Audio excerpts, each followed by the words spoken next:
హుజురాబాద్ నియోజకవర్గంలో నా పిల్లలు బాగా చదువుకోవాలని నా పిల్లలకి పేద పిల్లలకి అద్భుతమైన సౌకర్యం కల్పించాలని ఒక గొప్ప ఉద్దేశంతో నేను రివ్యూ మీటింగ్ పెట్టి అంటే ఒక్క మాట కూడా నేను రాజకీయం మాట్లాడలేదు. ఈఓ గారు ఎంఈఓకి ఈ నోటీస్ పంపిస్తారు, ఏమని ఎమ్మెల్యే గారు రివ్యూ మీటింగ్ పెట్టుకుంటే మీరు ఎట్లా అటెండ్ అవుతారని నోటీస్ పంపిస్తారు, సమాధానం ఇవ్వమని అని ఇచ్చి 2 రోజుల లోపల ఎంఈఓని రిమోట్ చేస్తాం. ఇది ఎంతవరకు కరెక్ట్ అని నేను అడుగుతా ఉన్నా. ఒక బాధ్యత కలిగే ఎమ్మెల్యేగా నాకు నా నియోజకవర్గంలో నేను రివ్యూ పెట్టుకునే అధికారం నాకు లేదా? ఇలా ఇది చట్ట విరుద్ధం, ఆయన చేసిన పని చట్ట విరుద్ధం. ఖచ్చితంగా డిఈఓ గారిని సస్పెండ్ చేయాల్సిందని డిమాండ్ చేస్తా ఉన్నాను. ఎందుకంటే ఇది చట్ట విరుద్ధం. ఇలా ఒక మీరే ఆలోచన చేయండి, ఒక ఎమ్మెల్యేగా నేను బాధ్యత కలిగిన ఎమ్మెల్యేగా నేను రివ్యూ మీటింగ్ పెట్టుకోదా? పిల్లలు బాగా ఉన్నాయా, ఫెసిలిటీస్ లేవని తెలుసుకోవద్దా? నేను ప్రభుత్వాన్ని కూడా అలా విమర్శించలేదు నా స్పీచ్. ఇది ఎందుకు ఇచ్చిండ్రు, ఈ నోటీస్ ఎందుకు ఇచ్చి వాళ్ళని రిమోట్ ఎందుకు చేసారు? నేను ఖచ్చితంగా రేపన్నా ఎల్లుండన్నా స్పీకర్ గారు టైం తీసుకుంటా. ఖచ్చితంగా డిఓ మీద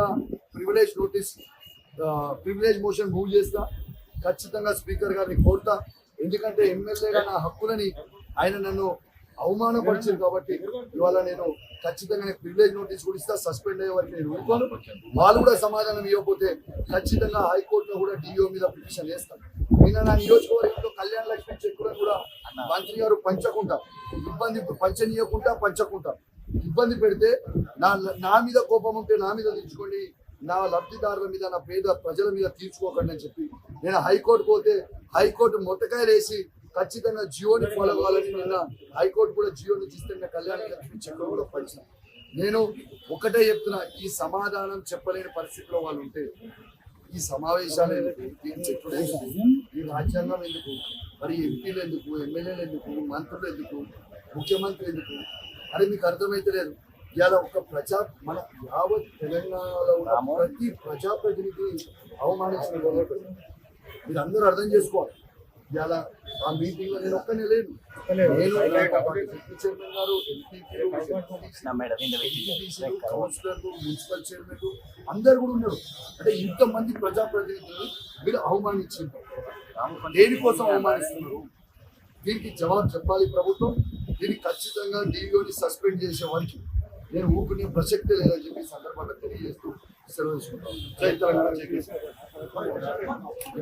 ఇప్పుడు కలెక్టర్ గారు ఏమన్నారు మీ ముంగట్టున్నారు, దీని మీద ఏంటి మీ సమాధానం చెప్పమని అడిగిన. దీని మీద నాకు సమాధానం కలెక్టర్ గారు చెప్పకపోతే మా గౌరవనీయులు, మా వర్కింగ్ ప్రెసిడెంట్ కేటీఆర్ గారు కూడా మాట్లాడేది కలెక్టర్. ఇది చాలా తప్పు, దీన్ని మేము ప్రివిలేజ్ మోషన్ తీసుకుంటాం, మీరు యాక్షన్ తీసుకోకపోతే. దాదాపు 5 రోజులైంది కలెక్టర్ గారికి కూడా స్పందన లేకపోతే. ఇలా ఈ జెడ్పీ మీటింగ్ లో నేను కలెక్టర్ గారిని స్వయంగా మీ అందరి సాక్షిగా నేను అడిగితే ఆమె వెళ్ళిపోతుంటే ఆమెకు అడ్డంగా ధర్నా కూర్చున్నటువంటి జవాబు చెప్పమని చెప్పి పక్కన నుంచి నడుచుకుంటూ వెళ్ళిపోయింది, జవాబు చెప్పలేదు. నేను కలెక్టర్ గారిని అడుగుతాను, దయచేసి మీరు ఇక్కడ ఉన్న ప్రజాప్రతినిధులు, మంత్రులకి, గవర్నమెంట్ కి, ప్రభుత్వానికి మీరు దయచేసి లొంగొద్దు, న్యాయం చేయండి. You are an efficient officer, we have all respect on you. మేము దయచేసి మీకు కోరుతున్నా, మీరు వెంటనే యాక్షన్ తీసుకోవాలని మీకు కూడా కోరుతా ఉన్నానని చెప్పి సందర్భంగా తెలియజేస్తాను. అది మీరు ఒక్కటే నాకు చెప్పండి, నా నియోజకవర్గం నా పిల్లలకి, నా పేద బిడ్డ పిల్లలకి నేను మంచిగా చదువుకుంటున్నారా లేదా, మంచి ఫెసిలిటీస్ ఉన్నాయా లేవా, భోజనం మంచిగా పెడుతున్నారా లేదా, బట్టలు అందరికి ఇచ్చిరా లేదా, బుక్స్ అందరికి ఇచ్చిరా లేదా, రోజు క్లాస్ రూమ్ని నీట్గా పెడుతున్నారా లేదా, రేపు క్లీనింగ్ అవుతుందా లేదా అని అడగడం తప్ప అని నేను అడుగుతున్నా. ఒక్కసారి ఆలోచన చేయండి, ఇది ఎంత అన్యాయం. దాని తర్వాత అది పెట్టిన తర్వాత ఈ నోటీస్ పంపడం అనేది ఎంత అన్యాయం. ఇలా ఎంత సిగ్గు చేయాలంటే జిల్లాల మంత్రి గారు రివ్యూ మీటింగ్ పెట్టి ఎడ్యుకేషన్ ఎట్లయితుంది అనేది తెలుసుకోవాల్సింది పోయి ఇవాళ వాళ్ళ మర్చిపోయి వాళ్ళు కనీసం రివ్యూ మీటింగ్ పెట్టకుండా ఒక బాధ్యతగా పట్టించుకోకుండా ఇలా మేము రివ్యూ మీటింగ్ పెడితే యాక్షన్ తీసుకుంటే how far is this correct? నేను మాట్లాడితే జవాబు ఉండదు.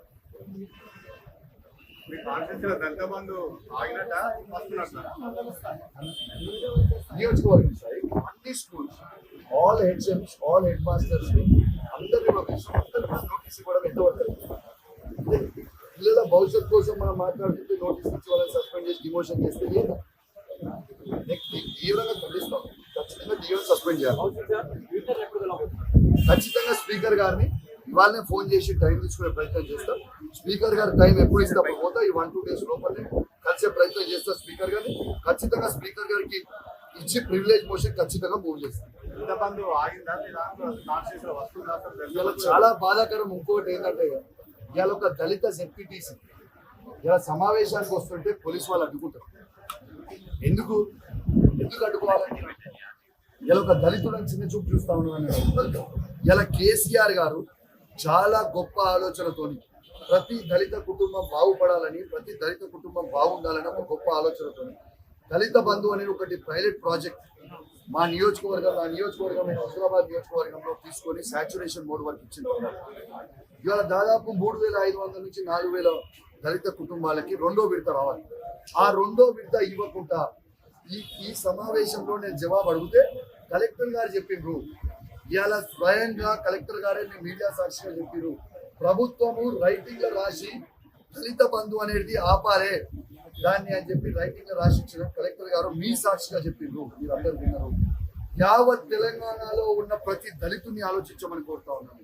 ఇలా మీకు ఇచ్చే కేసీఆర్ గారు ఇంత గొప్ప స్కీమ్ ఇచ్చే దళిత బంధుని ఇవాళ ఈ ప్రభుత్వం లిఖిత పూర్వితంగా రాసి ఆపమని కలెక్టర్ గారికి ఆదేశాలు ఇచ్చిందని కలెక్టర్ గారు స్వయంగా ఇవాళ జెడ్పీ మీటింగ్ లో చెప్పడం చాలా బాధాకరం.